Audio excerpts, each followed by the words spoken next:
Yes. For this deep dive, we're looking into Iman Gadzi. Right, the 23-year-old entrepreneur, supposedly worth north of $85 million. Exactly. And we're basing this entirely on a specific source. It's a transcript from a day spent with him. Gives a very particular view. Yeah, a really focused look. So our goal here, using just what's in that transcript, is to pull out the key insights, right?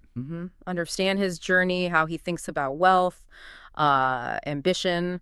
What makes someone like that tick at such a young age, according to the source? Okay, so purely based on this account, let's get into it. Where does this day happen? It sets the scene in Dubai, specifically the Palm. Ah, the Palm. You hear that, you think super exclusive, top-tier luxury. You do, but the source immediately throws in a curveball about, like, the reality of the property there. Yeah, it says, it looks completely sold out, super developed. Right. But then it mentions the actual construction, described as very cheap, which is kind of jarring when you hear about the sale prices. Totally jarring. We're talking $35 million deals, houses going for $100 million, mentioned right there in the source. So maybe it's more about the address, the prestige, than the actual build quality. Seems like it. And the place he's staying, the villa, it's a rental. And the rent is, $50,000 a month. $50,000 a month. Just let that sink in. It's a huge number, but maybe even more mind-bending, as the source points out, is the speed. He's 23. And the wealth is already over $80 million, according to this, that time frame. The source calls it the hard bit to comprehend. Yeah, it really messes with the usual timeline for building that kind of fortune. And he splits his time, right. The source is Dubai and South Africa. Yeah, those are his bases mentioned. Okay, so living in a place that costs $50 a month, you'd think, okay, maybe he feels like he's made it, but his mindset seems quite different based on the transcript. Right. The source mentions asking him if he, resents paying that much rent. And his answer is really telling, isn't it? It is. He doesn't seem bothered by the number itself. Yeah. He apparently sees it as just, part of the journey. Says he's only 6-7 years into the business. So it's about the trajectory. He thinks he's heading upwards, so today's cost is just temporary. Exactly. Before the next level. He even uses that thought experiment. If you suddenly had $300 million, would you buy this exact house? And his answer is no. A definite no. Which kind of explains his view on buying super expensive assets right now. Like the $10 million penthouse in Dubai he mentions. Yeah, he says it doesn't make sense because there's always going to be a better one, a newer one. It's like he's focused on constant motion, not settling. So what's enough then, if you're always looking ahead? Good question. And there are practical issues, too, mentioned in the source, like cars. Oh, yeah. Wants a Phantom. Yeah. That's an 18-month wait, apparently. Anything available now is too old for him. Huh. Doesn't like Lamborghinis. Must have a G-Wagon, maybe a Maybach, but then realizes he travels too much. Only in one place for half the year. So even those luxury items feel impractical. Seems so, viewed through that lens of constant movement and upgrading. And even in this, multi-million-dollar villa, the source says he feels like he's not even scratching the surface. Yeah, like he's destined for more. That phrase really stands out. Okay, so living like this obviously comes with a certain profile. How does he handle that day to day? The source gives some examples. Like wearing expensive stuff. The Richard Mille watch comes up. In London. Right, you don't just slap it on, apparently. No, it sounds quite calculated. The source says wearing it in London involves planning, discussing where they're going, only wearing it if it makes sense. Less spontaneous flexing, more strategic considerations? Seems like it. And his shopping opinions are pretty blunt, too. What does he say? Calls Dubai the worst place on earth for shopping. Straight up. Wow. Okay, so where's it good? London. Says it's the best in the world. Partly because the big stores have queues. Queues are. Well, he notes he can skip the queues. Though he does add, maybe a bit self-consciously, that it sounds bad, and it depends on the brand. Ah, okay. A little glimpse into that world. And the source brings up his generosity, too, like giving expensive luggage, stuff you might see online. And the source directly addresses the motivation behind that. Yeah, that's it. It acknowledges, look, this helps build an image wealthy and kind-hearted, which is obviously good for business. Leading to that key question the source poses. Is it pure or purely self-serving? But importantly, the source also provides its own conclusion on that. Yeah. After spending more time, the feeling was the intention seemed pure. That distinction coming from the source itself feels significant. So where does all this money, the $85 million plus, actually come from, according to the transcript? It points to a couple of things.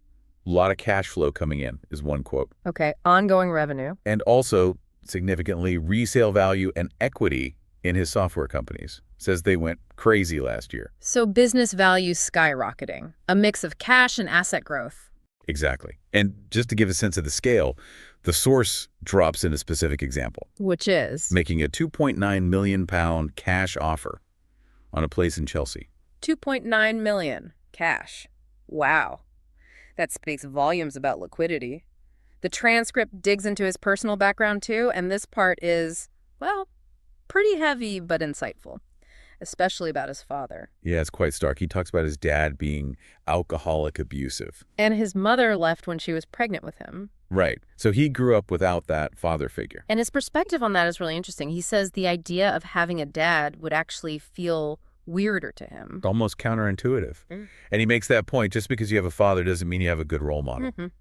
Which leads into this idea about parental influence, specifically negative influence. Yeah, he brings up his dad's belief about borrowing money.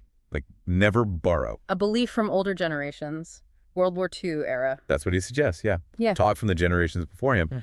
And the source explicitly says this belief held him back. It shows how powerful those inherited financial scripts can be, even if they're, outdated. Definitely. He sort of generalized it, saying you might pick up like 20%, 50%, maybe even 80% of your parents' beliefs. And if those beliefs are wrong for today's world, It can be a massive advantage or a massive disadvantage. Yeah. Puts you in a sticky situation, as he puts it. yeah, but he does acknowledge that growing up single parent is a disadvantage. Yeah, but then suggests there can be advantages within that too, maybe building resilience or something. Yeah, finding strength in the struggle, perhaps.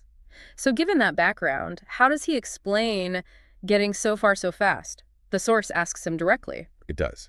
And his answer is Yeah. interesting. He puts it down to a lot of life circumstance. Yeah. Okay, that makes sense. Okay. And genetics. Genetics. Really? What specifically? He mentions having a higher stress tolerance Yeah. and this ability to just keep pushing. He seems to feel it's innate. Like it's part of his wiring. Yeah. And that connects to what he says about staying successful. Getting there is hard, sure. But staying there. That's the real test. Staying in that position, keeping up that same level of intensity. That's where legends are made, where you earn your stripes, according to him.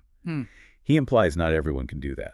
But there's a cost, isn't there? He acknowledges that pretty bluntly. Oh, absolutely. The source quotes him saying, you wouldn't want to achieve what he has because you're sacrificing so much, He boils it down to basically sacrificing your sanity. which is intense. And the source itself adds a layer of concern there.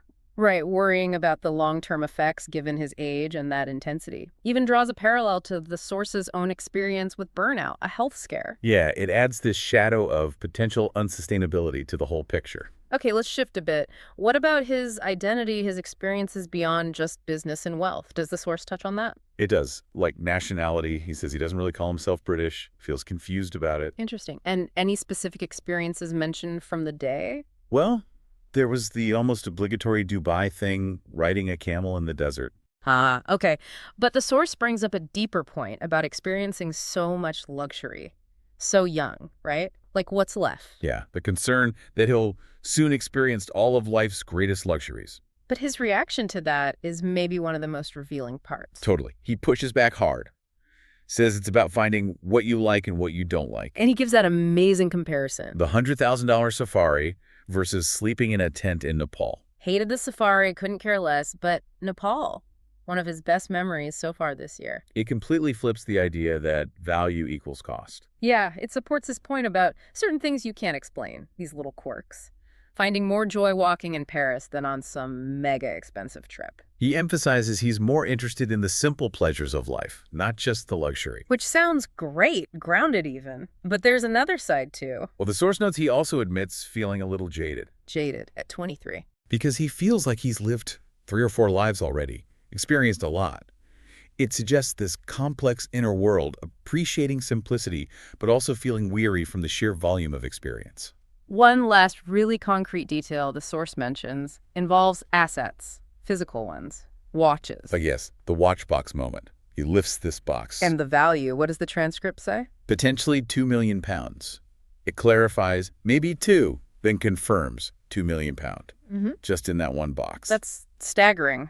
Just casually holding that much value. And his public stance on buying watches is interesting too, as noted in the source. What's his argument? That if you have, say, 30,000 pounds saved up, spending 10,000 pounds on a watch isn't necessarily crazy. Why? What's the justification? Because, according to him in the source, they're easily liquid. You can buy and sell as you please. And you probably won't lose money. Not really going to lose any money, is the quote. So it's framed less as pure spending, more as like a practical way to hold and move wealth. So if we pull back and look at the whole picture presented just in this transcript, it's definitely not a simple story. No, it's full of contrasts. You have the undeniable speed of wealth accumulation, which is almost hard to believe. But then you get his specific mindset, this relentless drive for more, seeing even incredible luxury as just a stepping stone. And understanding how his background, like the whole situation with his father and those financial beliefs, might have played a role. Plus his own perception of having genetic advantages, like stress tolerance. Right, and the really surprising part about experience is valuing simple things, like a walk or a basic trip, over extreme luxury, while also feeling jaded. Yeah, that complexity is key. Plus the question around the image, the gifts, is it strategy or genuine? The source leans towards genuine but acknowledges the business benefit. And the constant undercurrent of the immense stress and sacrifice involved.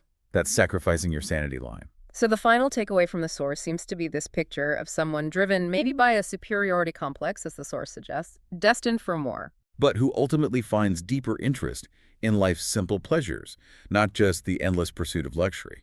So this deep dive, sticking strictly to this one transcript, really paints a fascinating, complex portrait. The speed, the mindset, the background, the views on luxury versus simplicity. Yeah. It challenges a lot of assumptions. Absolutely. It makes you think about the hidden layers, the pressures, the sheer intensity behind that level of success so young. And it leaves us, and you listening, with some big things to chew on, doesn't it? Like, what does rich or successful truly mean when you dig beneath the surface? And how much do those early experiences, those beliefs we inherit, maybe without even realizing it, actually steer our lives and what we value? Or maybe the toughest question, what level of personal sacrifice of that intense pressure he describes is actually worth it in chasing huge goals?